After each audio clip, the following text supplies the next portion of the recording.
Hello. It is what it is. That's what I say. It is what it is. It is what it is. And you know what it is, Pommy? Do you know what it really is about? Player ratings finals. Finals content and finals player ratings. Absolutely. So, hello to you. Hello to the people. Give you all a few moments just to settle yourselves in. And I've got some questions about the player ratings today, Pom. So, Gosh. obviously, every week, for those who are new to the player ratings, we put all their performances individually into an algorithm which compares them against players in their exact same position that played during the week. So does that mean there's less games to compare to? Pretty much, yeah. So, I mean, what this is it's against everyone in their position. So, as the averages get better, Yep. there's still the other guys who aren't their averages to compare against in that skill set as if they've played weekly as well. So, they've still got that. It does make it a little bit harder as well because you've got to remember that these individual scores are against the 8 best sides in the league. So, going back to that Nick Larkey argument, oh, well, Nick Larkey didn't play West Coast twice and all that rubbish. It's a bit like that. So it's going to be harder to score, but there is still some very, very good scores. All right. All right. Well, let's get this show on the road. Good to have everybody here. We'll start as the teams were named and give you all a chance to guess what the rating will be. We'll start with the wall of Wiedering. So what were the key stats and key indicators that you saw with Weeders? Couple of blue stats here. Good to see. Well, straight away, he was the most targeted defender this week out of anyone who played in the finals. So he was targeted one-on-one alone 7 times, winning 6 out of 7, which is above elite in the AFL. So it's not often that happens, that they get targeted one-on-one. But that much, last time that happened to him, the Larkey game. Wow. The fact that they had to go and put who was it? Was it Parker? They put someone behind him. They didn't allow him to be the last man on the field. The fact that the Swans had to make that adjustment, I remember seeing it on the night and thinking, wow, he must be a nightmare in the coach's box because of what he can do if he's the last defender or the last man, on the field, seeing everything happen in front of him. Spot on. And he's got a rare gift as well. When you watch what he does, he's got a rare gift because it's not just his defending that stands out. I've also highlighted there, this doesn't impact him as a key defender. I like to just give you some stats that are entertaining as well for you. So ground ball gets. So he was also incredibly strong below the deck this week as well. So when the ball hit the ground, that's elite. If he was a small defender, that's elite as well. Yep. So that just tells you he's a big boy who can also play on his deck. Took 8 intercepts throughout the game, 3 of them being intercept marks as well. So very strong from Waiters. There you go. There's a 9 off the bat. Brodie Kemp, the young man, he just continues to get this quality learning experience every time he plays. And the fact that he's just such a staple in this back line now is a testament to him, given where he was at the start of the year. I still remember preseason chat with you. We don't know Brodie Kemp. The idea is he hopefully makes himself a regular starter on the team, and now he's performed relatively well in a final. Going from strength to strength. I mean, the elephant in the room, to be honest, they should have rushed it behind, sidestep, played the 1-2, gifted Luke Parker a goal. Unforced errors or egregious errors like that do go against his scoring. But that being said, everything else, 2-on-2, he had two in one-on-ones. He won them, played majority of the time key position, as you can see in his heat map as well. Wasn't really free this week. Did exactly what he should do. And I think Wiedering and Kemp are becoming the most reliable key defensive pairing we've had for a long time at the football club. Yep. No, I really like what he brings. He got a 6.5. Okay. bring me some Caleb Marchbank. Give me, what do I need to know about Marchie's game? I thought he started a little shaky and then just solidified really quickly. And then I think it clicked for him and I feel like he's got his momentum and all of a sudden, crucial in a final for us, especially the more it heats up and the more it becomes a one-on-one battle and the more it becomes an aerial battle, he's so important all of a sudden. Yeah, playing in a bit of a different role this week as well. So genuinely, we see Kemp and McGovern rotate from that third to the key position. Yep. This week we saw him play really high up the ground. And what they did there is they negated when Papley rested forward. You can see that we'll talk about midfield a bit later, but Papley went more in the midfield this week to try and negate Carlton's strength there.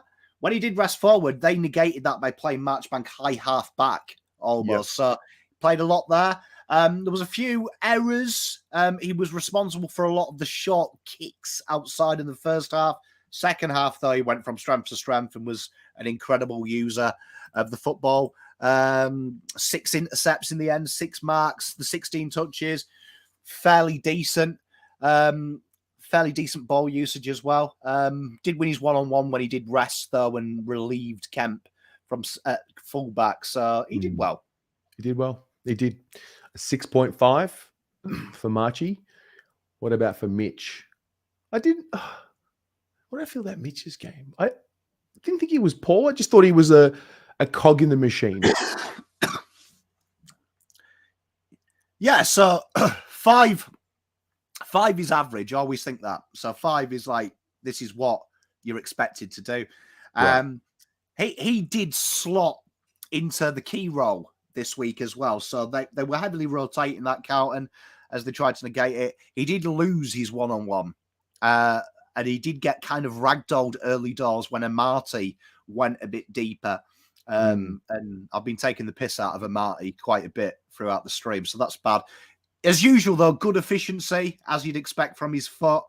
He did what he had to do. Probably a good sign that you don't notice the backman, I always say.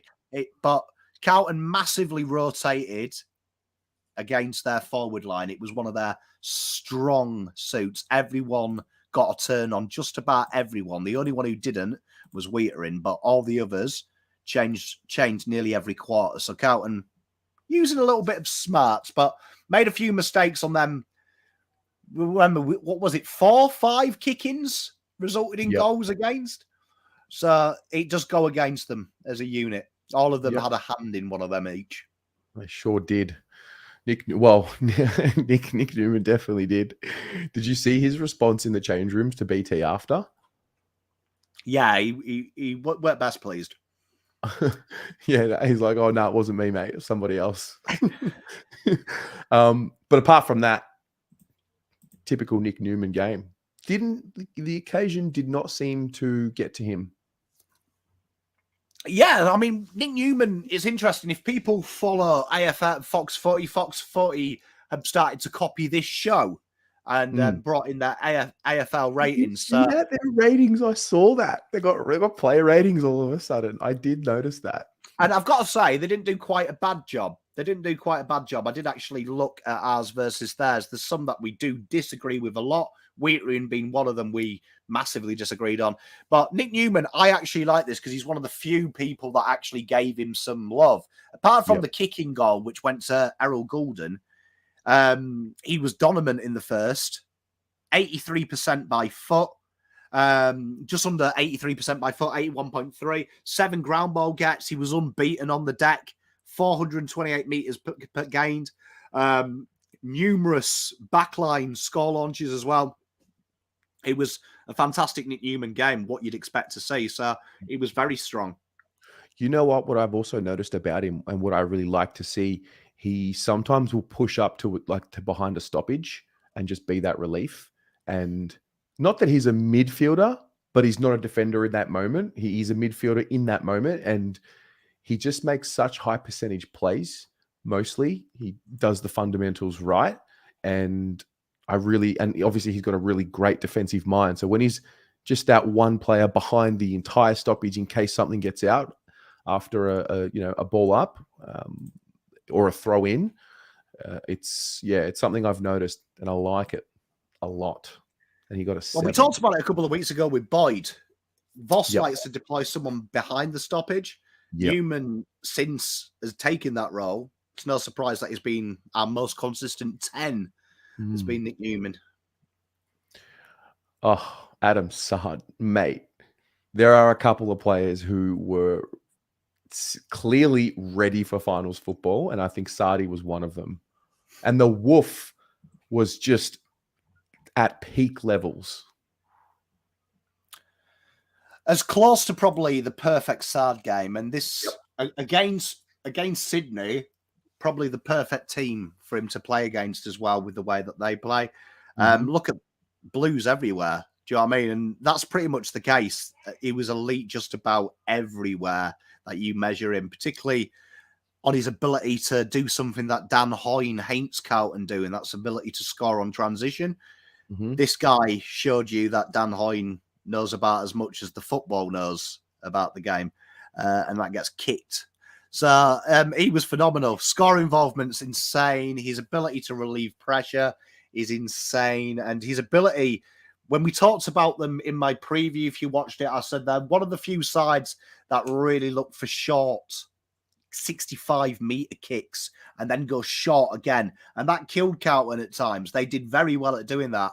The one guy that really worried them in that second half particularly was Saad, because Saad was floating and waiting for that short kick. And once he got the reads on them kicks, he had a lot of intercepts from them kicks that they were creating scores from. Saad is a genius, and he'll be huge in finals because he's very smart. Yeah, he's very smart, and he's very poised under pressure. He's got a good control of himself. Really, whether it's a final or not, he seems to be able to just play. So he's really fast becoming a veteran for us, if not already. So he was good. This guy, wow! I haven't seen the heat map till just now. Look at that. That's the perfect role. He's been very, very, very aggressive with him. Voss has, and against a side that is incredibly strong on the wing because they've got a young player called Errol Goulden. Blake Acres wasn't shabby fighting the opposite side. So 6 score involvements, 570 meters gained, and this is a very understated. I put something that doesn't count towards his rating. Stoppage clearances. So what we saw this week from Voss is, even though Sydney are going to get a lot of praise for what they did around stoppage to try and negate Carlton were incredibly clever at rotating players through and giving themselves different looks. Blake Acres and Fogarty in that second half were sensational when Carlton deployed them around the stoppages, which we haven't seen before. It was a new look stoppage, and Cripps is going to get a lot of raps in this, and he hasn't got raps for his role because his role was changed. But them stoppage clearances bailed Carlton out because he was getting meters gained from them stoppage clearances as well, getting them out of the shit and getting us going forward. So what can you say? And also the hand of God we've got to talk about, I suppose. And he kicked the winner, didn't he? He did. The sealer. It was a nice little projection of him doing it and Jeffy Garlett doing it 10 years ago, which I thought was very clever. And there's also a photo of when they run out the banner. I posted it on Instagram today, I think it was. And you see all of their faces, and Blake had this determination about him on his face as they ran out. It was like he was ready to go to war. And then I remember seeing him at the end of the game, just kind of carrying the shoulder like it was clearly, or the collarbone or the arm, whatever. It was clearly hampering him. He was clearly in pain.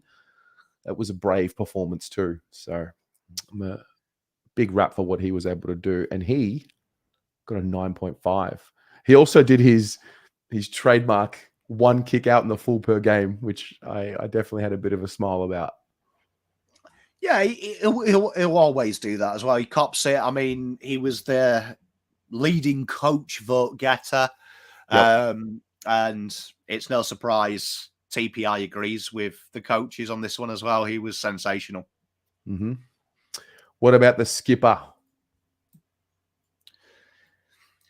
Those who know me know I'm a sucker for national anthems and how you react. It's something that if anyone's watched watch-alongs with me in other sports, quickest way to piss Pom off is that you don't react to it because that's a sacred thing. And seeing Cripper have a tear in his eye and a steely determination, I knew we were going to win. Because I was like, if your leader there, it's emotional, he's going to kick ass. And Cripps here was deployed in a total different way. So I was telling you that Blake Acres went on the stoppage. Fogarty did. Carlton deployed this guy forward to try and negate in that second half, negate their zip off the back line, which traditionally hurts Carlton. 2 tackles inside 50. He was up there with the best players this week. Clearances down, which we kind of expect from Cripps. Took his goal well.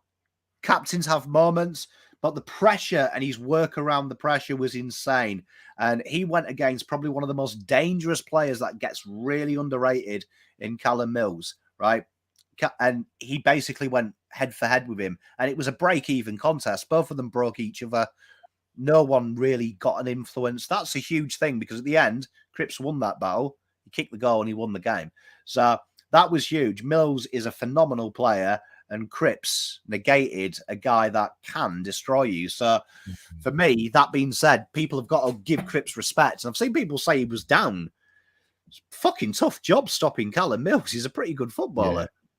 Yeah. And what he carries as well, being who he is, and we all love him, the football world love him, and he generally gets he's generally one of the first few options for where the narrative goes to. And so it's just added pressure. And I think it was good for him to just get this one out of the way, played his role, took his moments, particularly with the goal in the third quarter. And, hopefully now he can just settle into finals and just go for it. I tell you what, these Sydney supporters had a crack at him when just before he kicked his goal, they were sitting like next to me, and like one of them screamed out like, "Fuck you, Cripps." Oh mate, there's certain players you just don't talk about. First of all, any Carlton player, you don't talk about him like that. You don't say such words. Enraged, mate, enraged. And then he kicked it, and I said some things that probably shouldn't have said to him, but let him know. Mate, what more can be said? He was very strong. And, Callum Mills had his worst week since post-bye. So Mills has been very strong. So Cripps is our leader. And that is where I want Captain Cripps. If Cripps is 6.5 and we're winning and he's negating someone, Jesus, how far have we come? Yeah, I know, right? Sam Doherty. It had to be him, didn't it? For the first goal for us in a final. It just had to be. It made as soon as he kicked it, it made instant sense. I mean, Carlton love a narrative, don't they? And it was a better narrative that you could write for this football club than Sam Doherty kicking the first goal of Carlton's final. I think it's story. It's becoming an 80s movie, a sports movie, Carlton's journey, isn't it? You had the sack the coach, sack the players 12 weeks ago, and then you start getting a real upbeating song. And Doc was that moment where they go slow motion montage and, the Bee Gees play in the background. Doc doing what he was doing. He took on the Ollie Hollands role this week, playing predominantly the wing. We didn't see him as much on the ball as we've seen.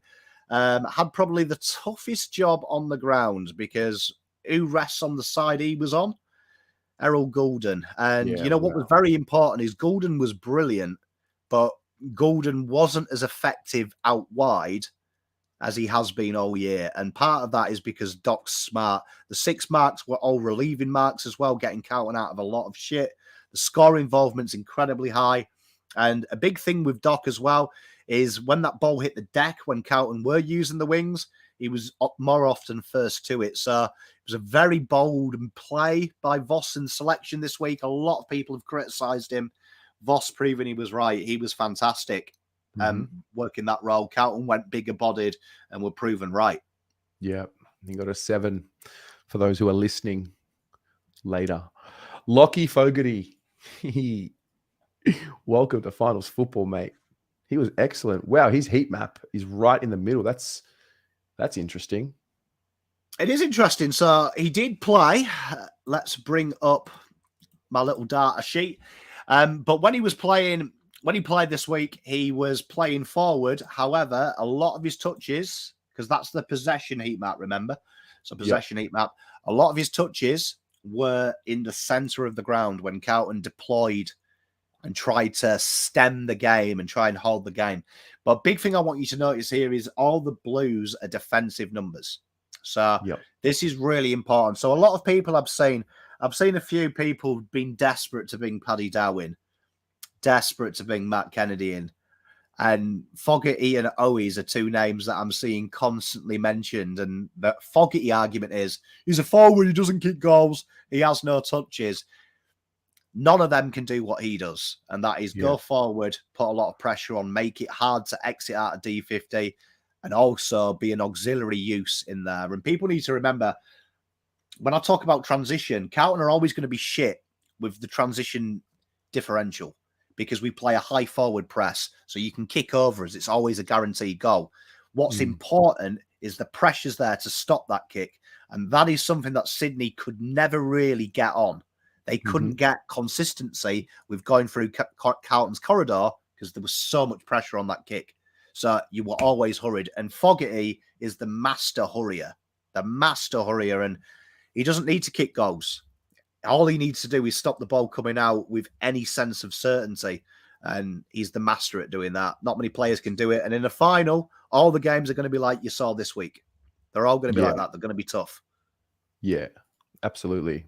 6.5 for Lockie Fogarty. What about Cunners? I thought he was another role player. There was so many of them that just had this type of game, I thought. Cunners did what Cunners did. So when you've got a Fogarty, it allows Cunners to have some quiet moments and then take his opportunity when the opportunity comes. So always think of the greatest forward combination we've probably seen in the last 20 years. Cyril Rioli and Poppy. One of them did the grunt work. One of them was just there to do the X Factor moment. And Poppy allowed him to do the X Factor moment because he'd do all the leg work. Cunners did well. Look, okay pressures, okay goals. Score involvement's probably a bit down from where you'd expect in the type of game it was. But kept coming. And I always look at this. One opportunity at goal, one goal. Like, what more can you ask for in a low-scoring game? So Cunners doing Cunners things. And again, Carlton have never lost when they've tried with Cunningham in the side this year. There you go. He's the special one. He's got the magic la-la. Matty Koch, speaking of magic la-la, this guy, I just had to give him best on. And you know what else I did?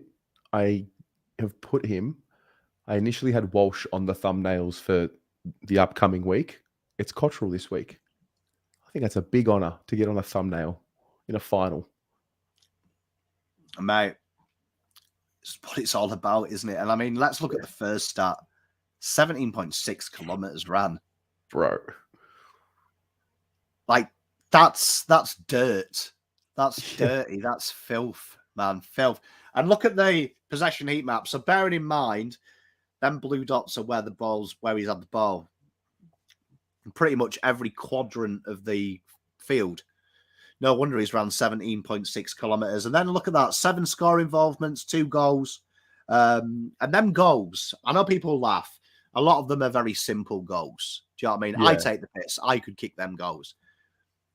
Difference is he's got himself in them positions sometimes from running from halfback.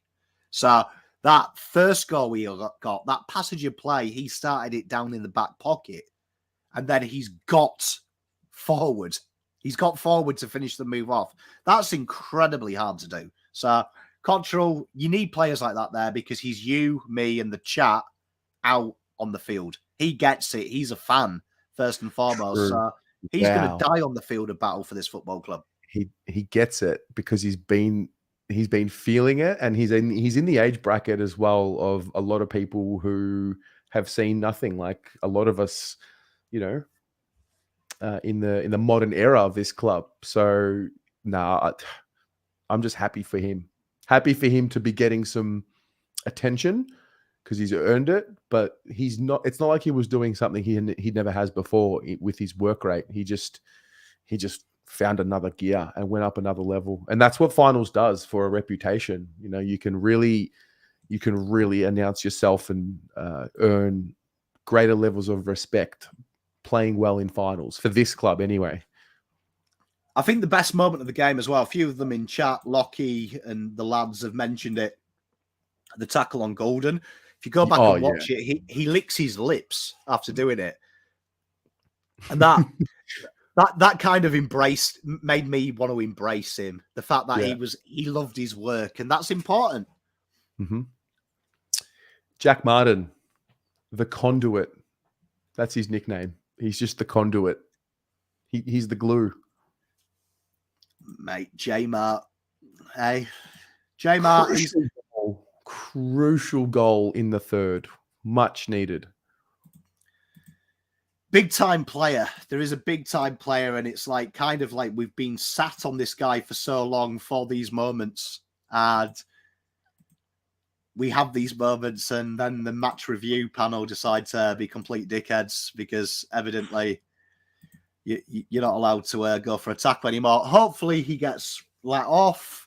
Is it likely?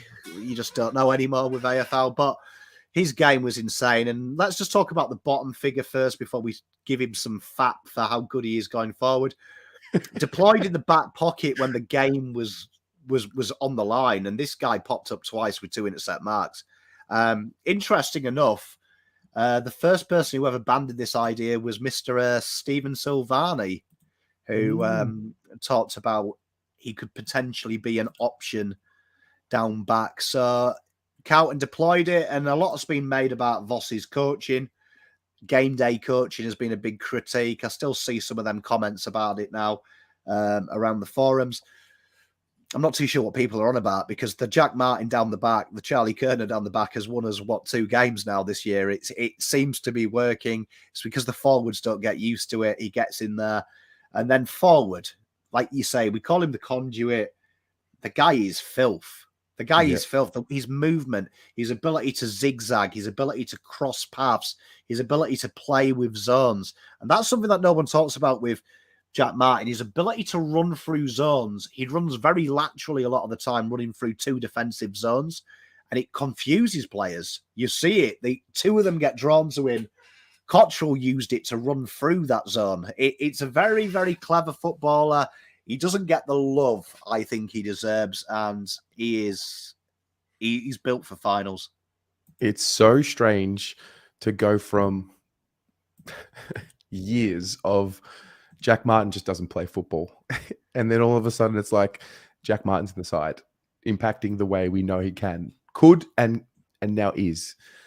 But look, we've got that MRO. They had to make sure that he got at least a week by giving him 2, didn't they? Which we're going to touch on in the show later. We're also going to do a tribunal watch along. So those of you watching along at home, we're going to be here in 24 hours with the live updates. How long do you think this one will go for? Oh, fucking hell, Terry. Well, Maynard's first, so that's going to be a while. Yep. If Maynard gets let off, probably 5 minutes. If Maynard gets sanctioned, I'd say probably about 30 to 45. Yeah. I just think it's all about the grading. I don't understand how it's high impact. It's just not. It's just quite simply not.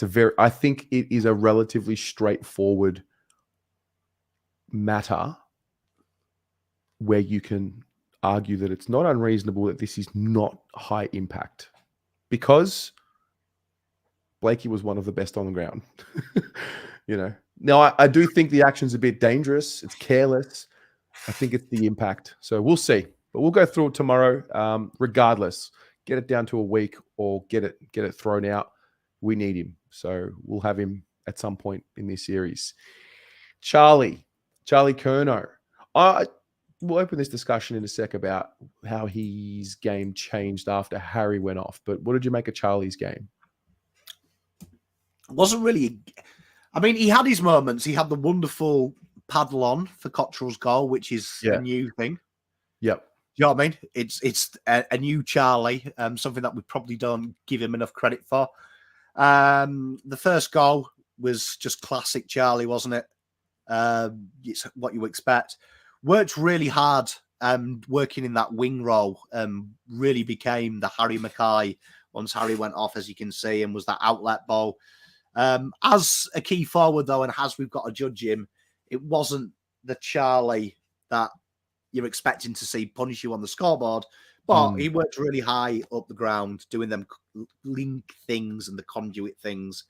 But yeah, it wasn't Charlie's best day, but Charlie was doing Charlie things, wasn't he? He was finding a way to impact. And at the end of the day, we don't have to have him being the game winner anymore. Same with Cripps. There's another 20 players other than them two. True. Well, Charlie got a 5.5. As we move on to Harry. Biased. You know how hard that was. Yeah, that's very good for you. So Harry, I did not appreciate Harry's game until I watched the replay. In the moment, on the night, I was like, all I could think about was the 2 goals that he didn't kick. But upon watching it, he was excellent, aside from those 2 moments. If anyone's bagged Charlie, I mean Harry, it's time to get in Pom's DMs and beg me and say, Pom, please bless me with an idiot's guide to English Premier League, because I can't watch football anymore. Like, if we take the goals out, and the goals were bad, right? But you've also got to look at what he did, right? 7 score involvements for a guy that played 3 quarters, insane. That's joint most on the ground. So that's already huge. 2 goal assists, that's the most of anyone on this team, right? The 10 pressure acts for a key forward for playing that much time is elite. Yeah, true. His ability to be the conduit out of the back line. Most of his marks were conduits from the back line. So that's huge. Not many players can do that. And the reason that Charlie has been rated so low is because suddenly Charlie had to go and do his job. And it's a very thankless job. So we would be sat here if he had them 2 goals and saying that this guy's had a 9, an 8. Yeah.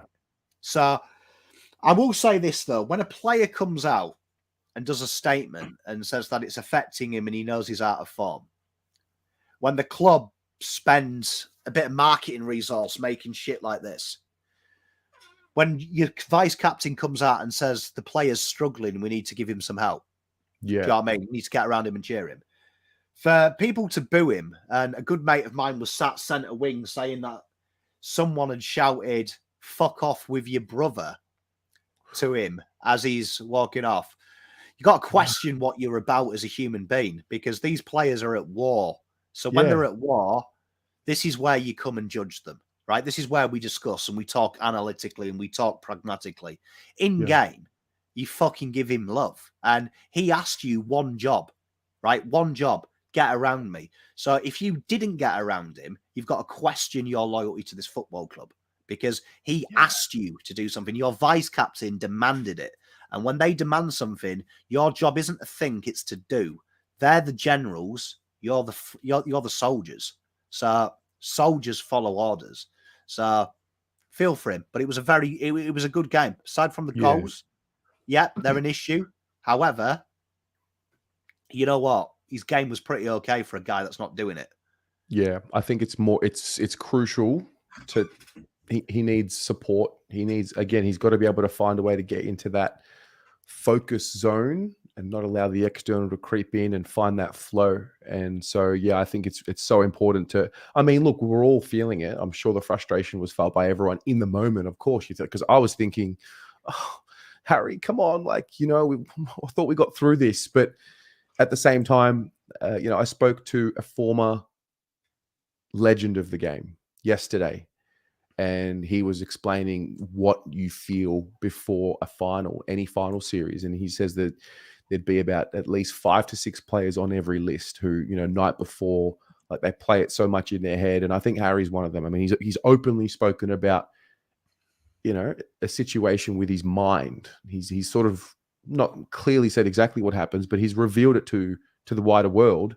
So I wouldn't be surprised if he was feeling it as well in the lead up to the game. So look, we don't. He doesn't play this week. That's the reality because he's in the concussion protocols. But he'll be right, and we will need him to win a flag. That's just kind of the summary of it. So he got a 6.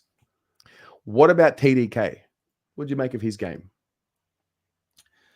TDK, again, this is a real happy sign with TDK for me from looking at his game.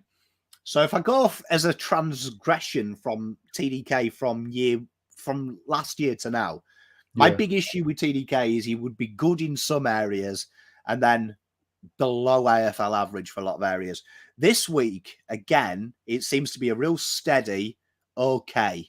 Everything's AFL average. And it's quite hard when Pitternet's in there to judge him as a ruck because he's taking kind of like the smaller pieces and Pitternet's doing it. But his ability around the ground was strong. The score launch is a real interesting one. This is something that we're looking at the best ruckmen do, of getting from stoppage situations, getting scoring opportunities from winning. And that's what he's been doing. His clearances, his inside 50s, they were real deep penetrating kicks as well. And he's marking around the ground and his work rate around the ground. As you can see for a ruckman, let that sink in because you'll see Pitternet's heat map in a minute. Just look at the difference. Right, look at the difference. And you can see why Voss likes playing them together. Yeah, you can see them why he likes playing them together. Yeah. So a 6 for TDK. He's going to be important this week, no doubt. Chera. You talk about filth. He's almost owning the word filth on his own. He's a baller, bro. He's such a good pickup for this club. The Andrea Perlo of Carlton Football Club. This guy nailed it. Seriously. He's mahogany paint, isn't he? Every bastard has mahogany paint in the living room, and this guy is just does all them simple things. His defensive work this year has been second to none. Since coming to Carlton, his ability at the tough shit is insane. Yeah. Just first and foremost. His ability in the glitches is insane, but also his just ability just to always hit targets, always find a little bit of space. People talk about Pendlebury, time stands still. I find that, and I mean this with love, because I love Walsh. I think he's got even more of visual myth that when he seems to have the ball, time stops. Even more so than Walsh. When you watch him in them tight situations, it's almost like everyone else stops. And he's got all the time in the world. And look, he's playing in that hard position. He was in all them tough areas. And you can see when we go on the midfielders, you can see why Dow didn't play. And you can see why Kennedy doesn't play. It's like obvious to Helen Keller actually called me up and said, I understand, Pom. And I was like, well, nice to hear from you, Helen. So good game again from him. Solid 8. And you can see why Voss had him in his coaches' votes. Yeah. Great goal and an 8. Speaking of Sam Walsh. Just doing Sam Walsh things. It's really weird when he just blends in. I mean, he was one of our best, if not our best. I think there's an argument to be made that he was maybe our best player or maybe our best midfielder. But I don't know. You haven't got it up here, but do you have his total distance covered? Or am I pushing it? No, I can do it. I can do it. Yes. I mean, you're spot on though, Terry. Walsh is built for finals with Chera and with Huey. And well, to be fair, they're all built for finals, aren't they? But let's have a look. See if we can find his total distance covered.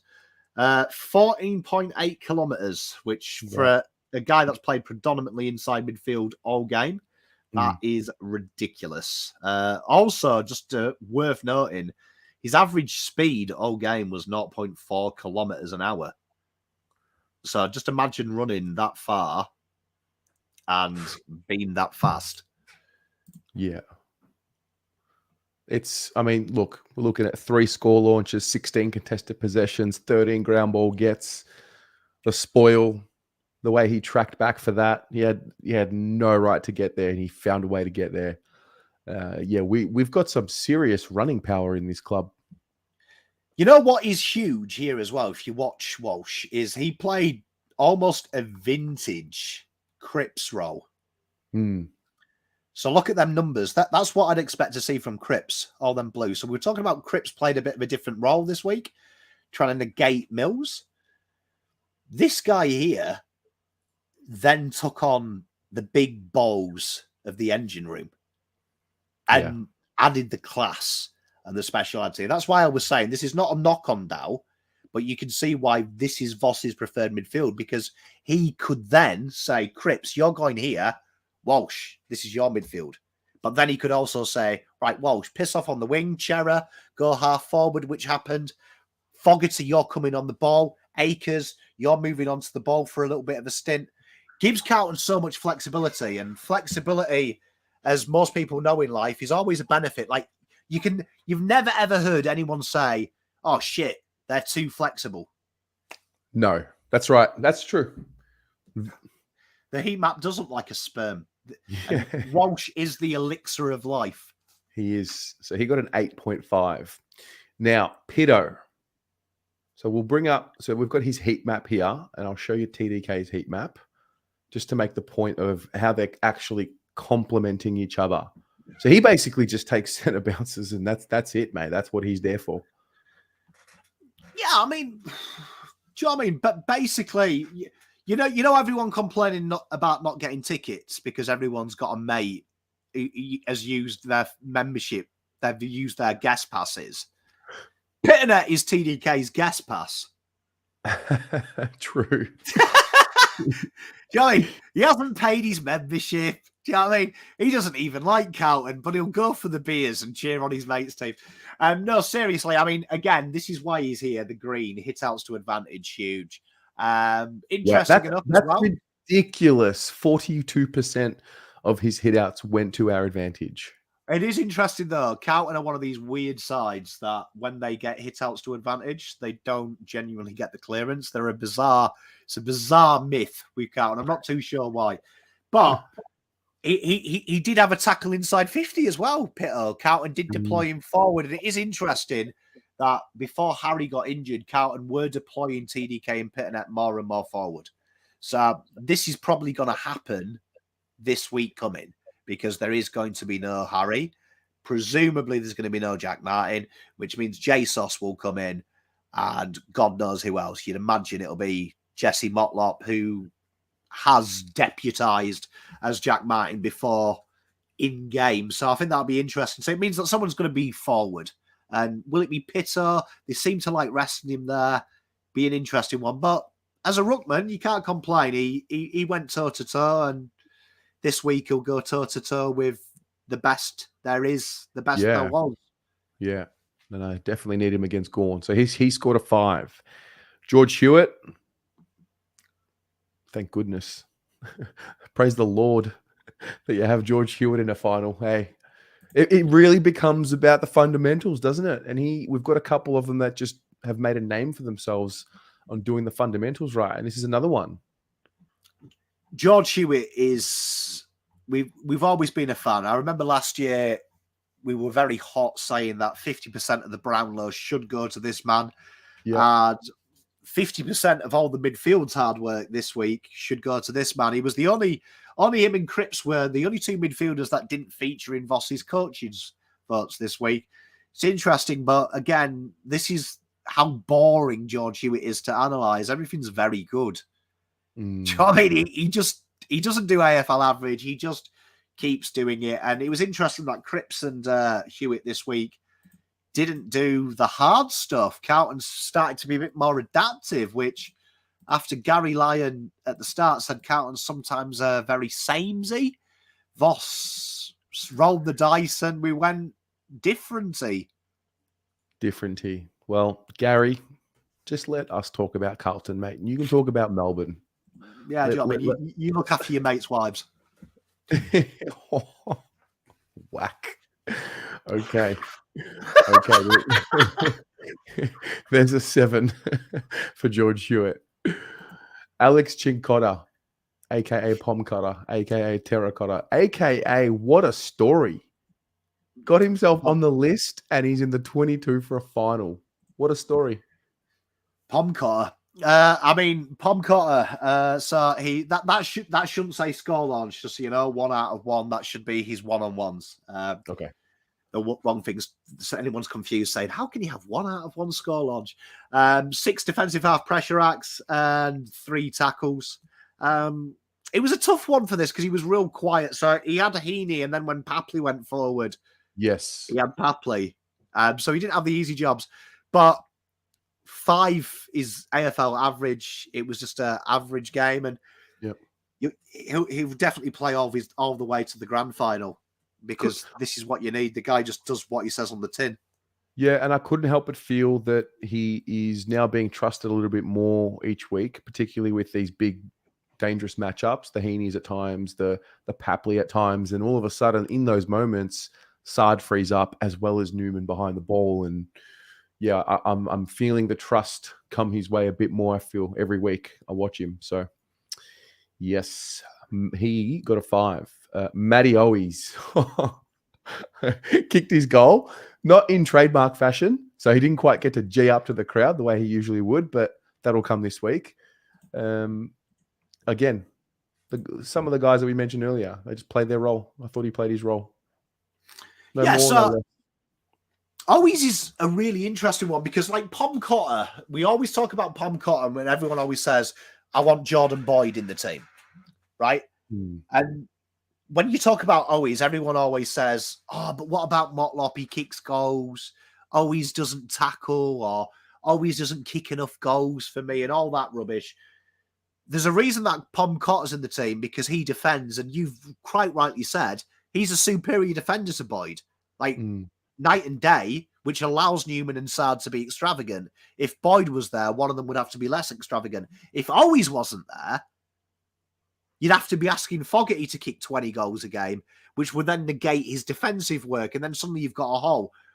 Owies is a poacher, but this week, look at that big number there.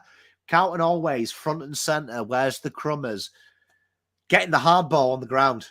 Do you know what I mean? Hard ball on the ground. When the ball hit the deck, first to it, he did that. He's going to have to do that very well this week as well.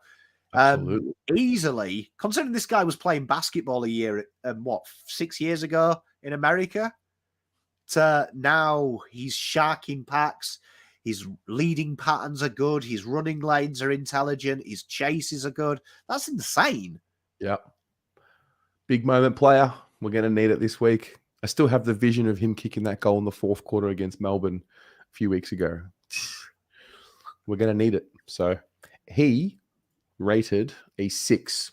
And then finally, there was our sub, young Jesse Motlop, 25% time on ground. How do you judge Jesse's game? It's tough. Next. You know what? I'm going to stick up for him, right? I'm going to stick up for Jesse, right? So, interesting, right? You'll notice there's a blue dot. And if you were listening carefully, I said this was a possession heat map. And you'll see disposals are zero. So it's quite an interesting thing, right? Possessions and disposals are different things. So, right. So a lot of people do it. If they ever go on the AFL app, they're like, I had 20 disposals, and it's got 20 on the AFL website, but you've counted 19. It's different. I did really enjoy the fact he came on for 25% of the game, and straight away he gave away a couple of free kicks. Yeah. But there was an instant intent, and it is so hard to come on in the AFL and catch the speed of the game. That has been a big thing we've seen this year when smaller players have come on who are playing a more defensive work role to try and get up to the speed of the game. And although it didn't pay off this time, I was quite happy to watch him and go, okay, you've given away a bit of a shit free kick there, but it was intent to the ball.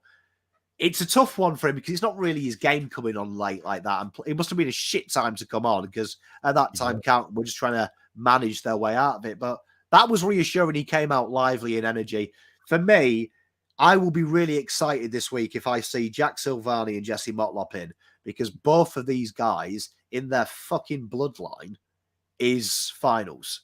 So do you know what I mean? Like, moments. And Motlop, for me, he will have a finals moment this year. Mark my words. Yeah, like, it's this week. It's Friday night. He's built for goals. Yeah. In a way, I don't know. In a way, I think it's good for him. Everyone wants to start, obviously. I don't think you would choose to be the sub, but also you've got to do what you've got to do for the team. And I feel like he just, would have got a little taste of it, and then he'll just be ready for it. So considering his year, where he's been able to get it to, it's easy to forget it's his second year, So he scored a 4, and that's that. Now, this is the real interesting one. This is the team. Bang. So what comes to mind when we look at the team here?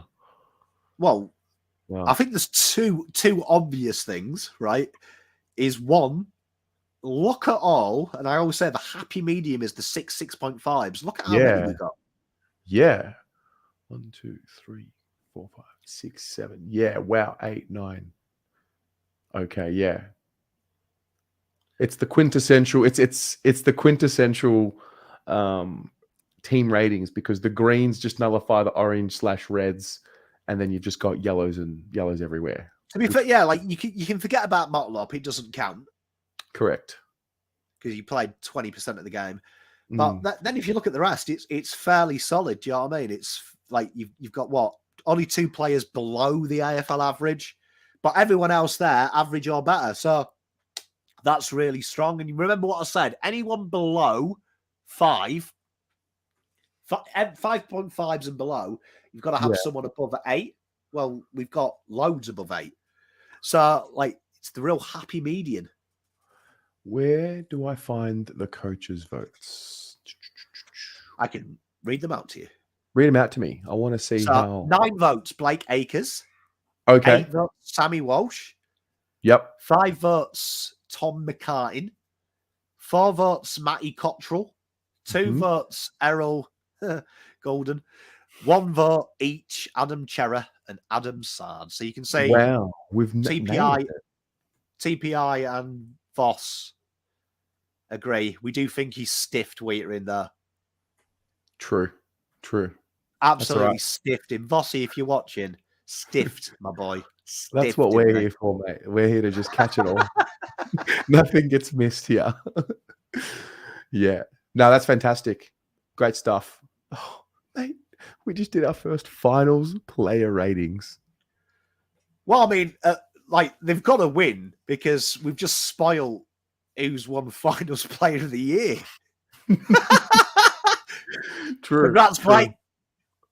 Oh, wait, they've got a game this week. So, like, Blake could score a 9 and Sad gets a 10 and he takes it. True. Peter's, hey, Pom, mate. Peter's on it. Mate. 3 more to go. Spot on, mate. One more. There's 3 more. We just take it one at a time.